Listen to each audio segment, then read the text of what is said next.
Hello friends, welcome back to my YouTube channel. Welcome to Sandhya's vlogs. ഞാനിന്ന് വന്നിരിക്കുന്നത് എറണാകുളം ശിവക്ഷേത്രത്തിലെ പകൽപൂരം കാണുവാനായിട്ടാണ്. ഞാൻ എറണാകുളം ശിവക്ഷേത്രത്തിലെ ഇത്ര കൊടിയേറ്റവും കൊടിയിറക്കവും ഇവിടെ വന്ന് കണ്ട് എൻ്റെ എല്ലാ വ്യൂവേഴ്സിലേക്കും ഞാൻ എത്തിച്ചിട്ടുണ്ടായിരുന്നു. ആ ഒരു ദിവ്യ മുഹൂർത്തം കണ്ട് എല്ലാ ഭക്തജനങ്ങളും ഒരുപാട് സന്തോഷിച്ചിട്ടുണ്ട് എന്നെനിക്കറിയാം. അപ്പോൾ ഇന്ന് ഞാൻ വന്നിരിക്കുന്നത് എറണാകുളം ശിവക്ഷേത്രത്തിലെ പകൽപൂരത്തിൻ്റെ ഒരു വീഡിയോ ആയിട്ടാണ്. അപ്പോൾ നമുക്ക് ആ പകൽപൂരത്തിൻ്റെ വീഡിയോ ഒന്ന് കണ്ട് ഭഗവാന്റെ ആ ഒരു മണ്ണിനെ ആ ഒരു പകൽപൂരം നമുക്കൊന്ന് കണ്ടാലോ. അപ്പോൾ എല്ലാവരെയും സ്വാഗതം ചെയ്യുവാണ് എറണാകുളം ശിവക്ഷേത്രത്തിലെ പകൽപൂരത്തിൻ്റെ ആ സുന്ദര കാഴ്ചയിലേക്ക്. ക്ഷേത്രത്തിനകത്തേക്ക് പ്രവേശിക്കാനുള്ള ക്യൂ ആണ് ഈ കാണുന്നത്. നല്ല തിരക്കുള്ള ദിവസമാണ്, പ്രത്യേകിച്ച് ഒന്ന് പകൽപൂരവും കൂടിയാണ്. നല്ല തിരക്കാണ്. അപ്പോൾ അതൊന്ന് ക്യൂ റോഡിലേക്ക് അങ്ങനെ നീങ്ങി നിൽക്കുകയാണ്. അപ്പോൾ നമുക്ക് ക്യൂയിൽ നിൽക്കാം, എന്നിട്ട് നമുക്ക് ക്ഷേത്രത്തിനകത്തേക്ക് പ്രവേശിക്കാം. ഞാനും അങ്ങനെ ക്യൂയിൽ നിൽക്കുന്നു. കുറച്ച് വേഗം വേഗം ക്യൂ നീങ്ങുന്നുണ്ട് കേട്ടോ. അങ്ങനെ നമ്മൾ ക്യൂയിൽ നിന്ന് ക്ഷേത്രത്തിനകത്ത് എത്തിക്കഴിഞ്ഞു. ഇപ്പോൾ ക്ഷേത്രത്തിനകത്തേക്ക് പ്രവേശിക്കുമ്പോൾ ഉള്ള കാഴ്ചകളാണ് ഈ കാണുന്നത്. ഇവിടെ എല്ലാം ലൈറ്റ് അറേഞ്ച്മെൻറ്റ്സ് ആണ് കേട്ടോ. അത് പകലായതുകൊണ്ടാണ് നമുക്കതൊന്നും കാണാൻ സാധിക്കാത്തത്. ഞാൻ എൻ്റെ കൊടിയേറ്റത്തിൻ്റെയും അതുപോലെ കൊടിയിറക്കത്തിൻ്റെയും വീഡിയോസിൽ ആ ലൈറ്റിംഗ് അറേഞ്ച്മെൻറ്റ്സ് എല്ലാം ഞാൻ എൻ്റെ വ്യൂവേഴ്സിലേക്ക് എത്തിച്ചിട്ടുണ്ട്. അപ്പോൾ അതിൻ്റെ ഒരു പകൽ സമയ ദൃശ്യങ്ങളാണ് ഇപ്പോൾ കണ്ടുകൊണ്ടിരിക്കുന്നത്. ക്ഷേത്രത്തിനകത്തേക്ക് പ്രവേശിക്കുമ്പോൾ തന്നെ മേളത്തിൻ്റെ സുന്ദര ശബ്ദം കാതുകളിലേക്ക് ഒഴുകിയെത്തുന്നു. ആ ശബ്ദം അതേപോലെ തന്നെ ഞാൻ എൻ്റെ വ്യൂവേഴ്സിലേക്ക് എത്തിക്കുകയാണ്. 5 ഗജവീരന്മാർ എഴുന്നള്ളി നിന്നുകൊണ്ട് അതിൽ മധ്യഭാഗത്തുള്ള ഗജവീരന്റെ ശിരസിൽ ഭഗവാന്റെ തിടമ്പ് എഴുന്നള്ളിച്ചു കൊണ്ടുള്ള സുന്ദരമായ കാഴ്ചയിലേക്കാണ് നമ്മൾ ഇപ്പോൾ പോകുന്നത്. ആ പകൽപൂര ദൃശ്യങ്ങളിലേക്ക് ഞാൻ എൻ്റെ എല്ലാ വ്യൂവേഴ്സിനെയും സ്വാഗതം ചെയ്യുന്നു. അതേപോലെ തന്നെ സന്ധ്യാസ് വ്ളോഗ്സിൻ്റെ പുതിയൊരു വീഡിയോയിലേക്കും.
ഭക്തജനങ്ങളുടെ പറസമർപ്പണമാണ് നമ്മൾ ഈ കാണുന്നത്. മനസ്സ് മുഴുവനും ഭഗവാനിൽ അർപ്പിച്ചുകൊണ്ട് പറസമർപ്പിക്കുകയാണ് ഇവിടെ ഭക്തജനങ്ങൾ.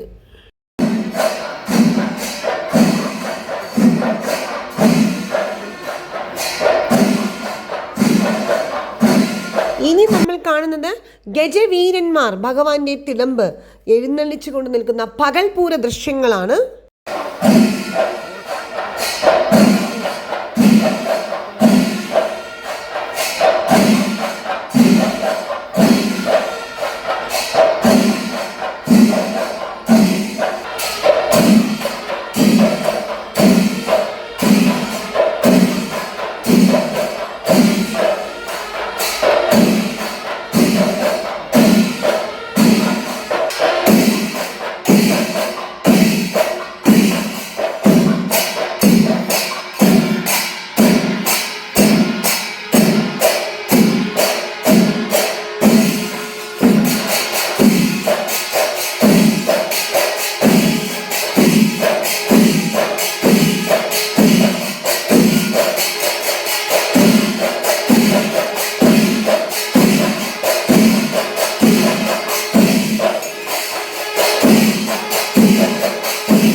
ഭഗവാനെ തിരം എഴുന്നള്ളിച്ചുകൊണ്ട് നിൽക്കുന്ന ഗജവീരൻ്റെ മുകളിൽ ഏറ്റവും സുന്ദരമായ വർണ്ണാഭമായ കുടയും ബാക്കി എല്ലാ ഗജവീരന്മാരുടെയും മുകളിലും ഒരേപോലത്തെ വർണ്ണാഭമായ കുടയും ആലവട്ടവും വെഞ്ചാമരവും ഉയർത്തിപ്പിടിച്ച് നിൽക്കുന്ന കാഴ്ചയും പകൽ പൂരത്തിന് മാറ്റേകുന്നു.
അപ്പോൾ ഇതാണ് ഫ്രണ്ട്സ് ഇന്നത്തെ വീഡിയോ.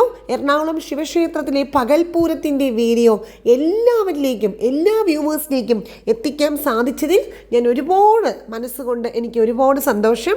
അതേപോലെ തന്നെ എല്ലാവർക്കും ഭഗവാന്റെ അനുഗ്രഹം ഉണ്ടാവട്ടെ എന്ന് പ്രാർത്ഥിച്ചുകൊണ്ട് ഈ വീഡിയോ അവസാനിപ്പിക്കുകയാണ്. അപ്പോൾ നമുക്ക് അടുത്തൊരു വീഡിയോയിൽ കാണാം. അതുവരെ bye bye friends. Stay happy always dears. By.